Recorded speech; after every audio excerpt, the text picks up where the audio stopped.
Welcome to the Gold Plus Roundup, the monthly show where we review every single game for PlayStation Plus and Games with Gold, tell you which ones are worth your time, because time is money, and we want to make sure you are investing properly.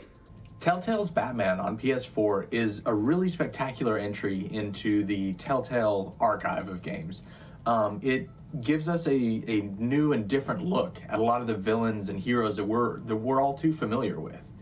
It's kind of an origin story of sorts for most of the characters, but it takes them in different directions than I've ever seen, and I really enjoyed that. Van Helsing on Xbox One is a top-down isometric hack-and-slash Diablo clone, and if you're not into those, you're not going to be into Van Helsing.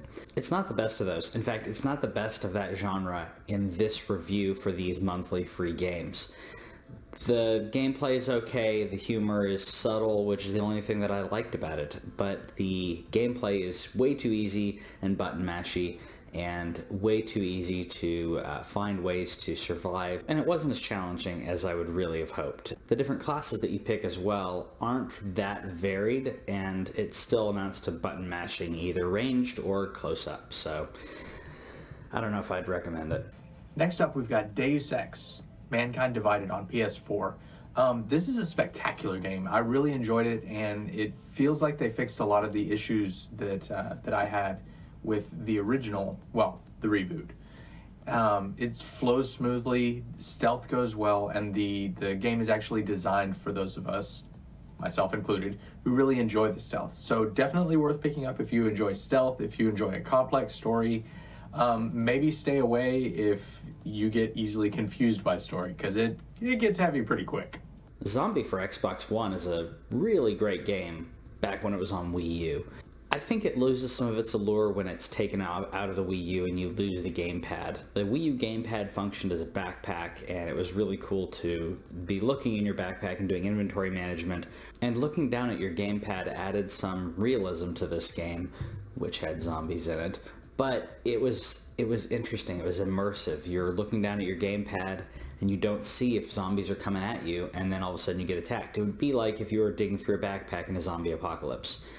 So, personally I think it loses a little immersion on that, but I do like the respawn system in this game, and I think it's worth your time. Uncanny Valley on Vita and PS4 was kind of an underwhelming adventure game. I can appreciate pixelated graphics and everything, but sometimes it's really hard to tell what's actually going on. I know at one point I found a body and the character refused to comment on it. He only went over to the breaker and said, well, there's nothing I can do here.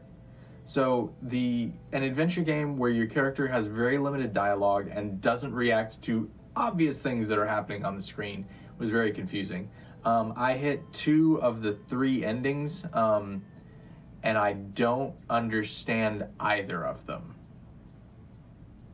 Maybe there's something more complicated there that I just missed, but I reached an ending that included the gangsters all died, and I escaped with the secrets. I don't know what secrets, I don't know what gangsters, I don't know what happened. So go ahead and skip Uncanny Valley. Army of Two for Xbox 360, backwards compatible to Xbox One, is awesome. The hyper-realistic gunplay and strategy in this game is really appreciated in a world of Call of Duty games where you just run and gun. You have to be very calculated and work with your partner to figure out how to get around situations. And the simple aggro system on this is one of my favorite things. You can see who has aggro, you can see which one of the two of you has the attention, so you can have your partner try to get as much aggro as possible. You can sneak around and flank. It's very intuitive once you get used to the controls, but there are a lot of different controls and nuances to this game, so there is a little bit of a steep learning curve in my opinion. For the most part, you could probably learn a couple of them and get by, but the tutorial, I would go through the tutorial and try to remember all of the different things that it teaches you, because it's going to come in handy and it's going to be fun. Definitely co-op. Next up we have PsychoPass, Mandatory Happiness on Vita and PS4. It's based on the anime and manga of the same name, and the idea is that they try to find people, basically Minority Report style, and they try to find people that are going to commit crimes and take them out before they're able to do that. So it's an interesting concept, and in the anime it's explored somewhat. In the game, it really didn't feel like they tried to do much with it. I made two decisions. Mostly I was just watching the game rather than actually playing anything. I made two decisions, and my character shot a girl in the head who had been kidnapped because my character felt that she would be unable to integrate into society because she was too stressed out. And at that point I quit, because no, I'm not shooting like 15-year-old schoolgirls in the head for, nope, skip it. Tomb Raider is one of my favorite franchises in video gaming. I'm not joking. I love Lara Croft, Laura, however you pronounce it. And Underworld is pretty darn good. I think that it does lose some points when it comes to the conveyance. There's a lot of puzzles and also situations where you're given something to do, but you're not told what to do, and sometimes it's not intuitive. Most of the puzzles are pretty intuitive, but sometimes the situation that you're in is not intuitive, and you get kind of stuck for a little bit to figure out what the heck am I supposed to be doing here. So that kind of loses some points. I think we as gamers we're used to a little more hand-holding nowadays, but I enjoyed it, and if you like Lara Croft, you'll enjoy it as well.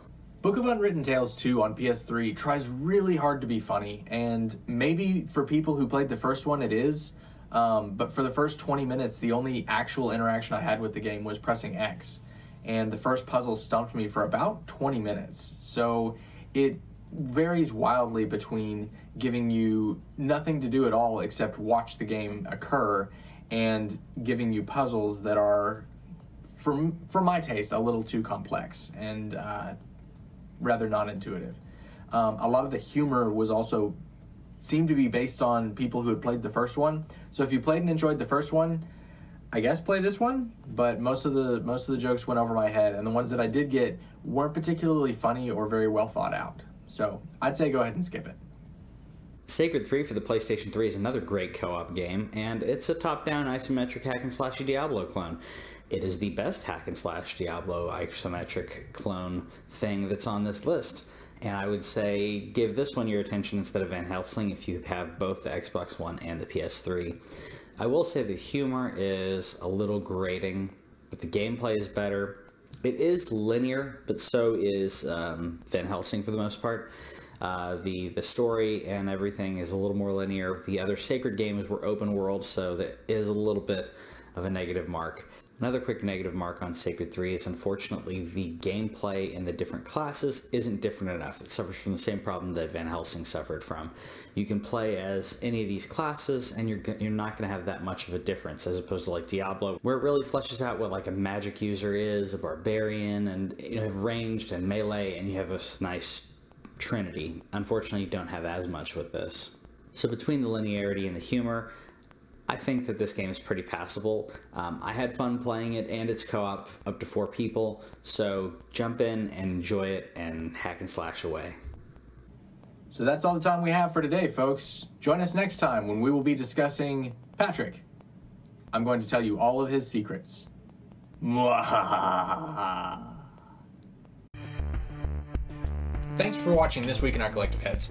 Subscribe over here and click the bell, and that way you'll know about any new videos that we put up, because we put up a lot of gameplay, a lot of stories from games and stuff like that, and gameplay is down here. Yeah, and you got more editorials and news stuff down here. Check it out.